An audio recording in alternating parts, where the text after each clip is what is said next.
Welcome back to Buddha Dhyö. Fight for freedom, freedom of the body, the mind, and the soul, to set your spirit free.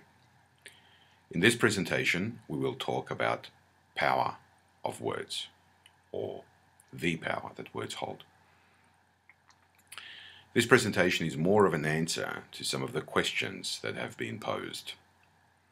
Where do we stand with people in our lives, at work? How do people accept us? Where do we place those people? It's important to understand, firstly, when you meet people, the first 5 minutes is crucial to understanding who that person is and who you are in that person's, say, immediate life. In the first 3 minutes of that meeting, people will tell you exactly who they are by the words that they use and, of course, how they act or react towards you. A lot of those words may be silent. They will evade and avoid answering. But nevertheless, the answers that they give will give you an insight of who they are. So, once again, the first 3 minutes is of crucial importance. In these first 3 minutes, people will tell you exactly who they are. In the 4th minute, people will challenge you. They will want to know who you are really inside. It's a little bit of a tug of war, the 4th minute. It's a tug of war of, this is where I want to place you. This is where you stand with me. This is where I want you to be. That's basically what they are doing in the 4th minute. The 5th minute, I call it the contract minute. In the 5th minute, you are now making a contract with that person or an agreement with that person. Either you will walk away and say, by doing that, you will be saying that that person has no place in your life, or you will submit and that person will have a certain position within your life. Could be your friend. So that is the contract minute, the 5th minute. Everything else that happens along the way is again just a reflection of the first 5 minutes. Let me explain that a little bit more graphically. Say you meet someone and that person is receptive. They're friendly, they're open, you feel that they're okay, everything is fine. Then they challenge you. They want to see who you are. And again, everything may be fine. The last minute, which is the 5th minute, you know exactly where you stand and that person knows exactly where they stand. If they're running and you're chasing, they will constantly run, you will constantly chase, and vice versa. But if you come to mutual ground, that is the contract. That is literally the agreement that your friendship will be based on. Unfortunately, what a lot of people tend to do is they realize who the person is because they've been told. In the 5th minute, they believe that something may change, that they may have misinterpreted how that person is towards them, and so on. So they proceed with an illusion that things will be different. In fact, they are not. Sure, body language is also very, very important. Does that person turn away from you? Does that person have wandering eyes? Is that person looking at you directly in your eyes? Is that person looking over your shoulder? Are they looking down at the table? Are they just completely turning around from you? If they're completely turning around, they expect to be chased. If you are turning around and they're constantly trying to get your attention, they are chasing you. Remember, a chase is the last thing that you want to get involved with. Either way, you don't want or need anyone to chase you, nor should you want or need to chase anyone else. A chase never finishes.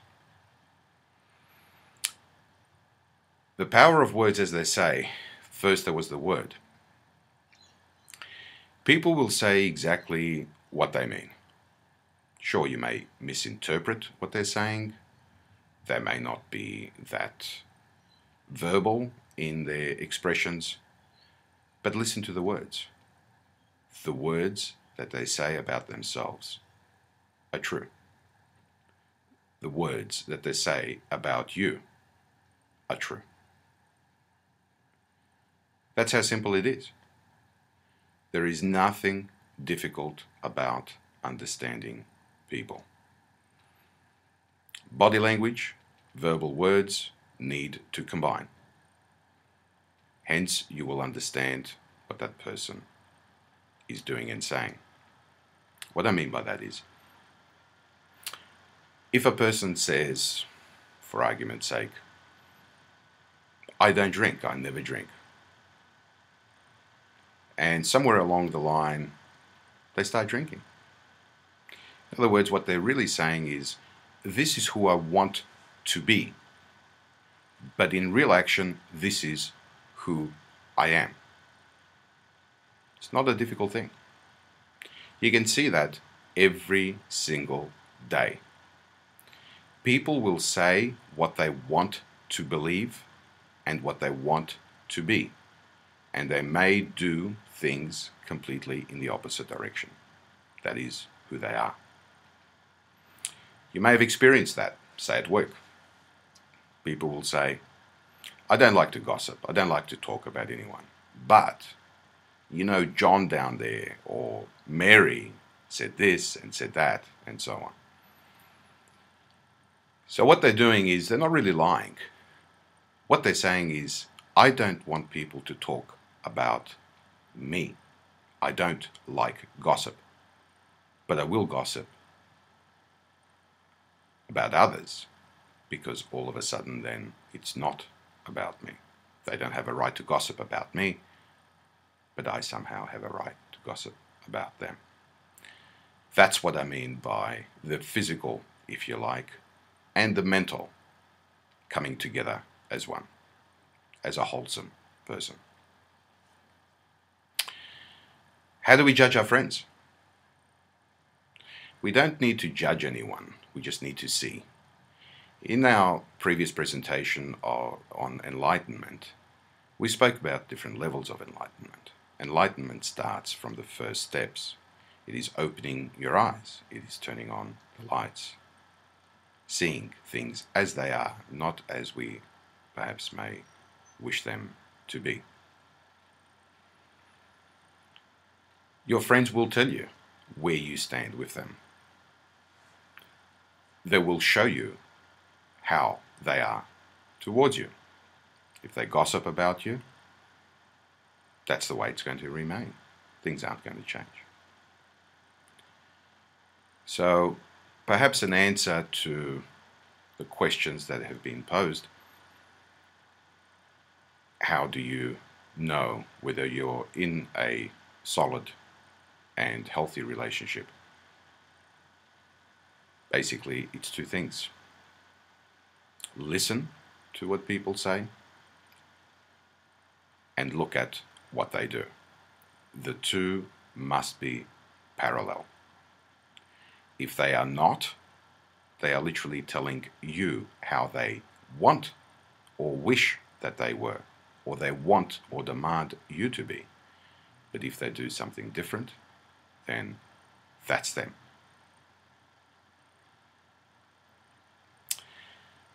How do we change if we find ourselves in those situations where we are saying one thing, yet we are doing something else? In the same way, we first of all have to be honest with each other. What I mean by that is, you have to look inside who you are. Where do you want to be? It's like baking a chocolate cake but using vanilla cake recipes. It won't work. You will get what you prepare. So remember, if you want a particular thing or particular friends or a particular type of life, start with the word. That is what you want. And then live it. Constantly in our presentations, we talk about the physical. It is the physical that holds us back. The physical must be aligned with the spiritual. The physical must be aligned with our thoughts. If it's not, then we get nowhere. I hope that this may answer some of the questions that have been posed. And again, thank you for watching. Hope to see you again. Till the next time, walk in peace, live in love. Goodbye.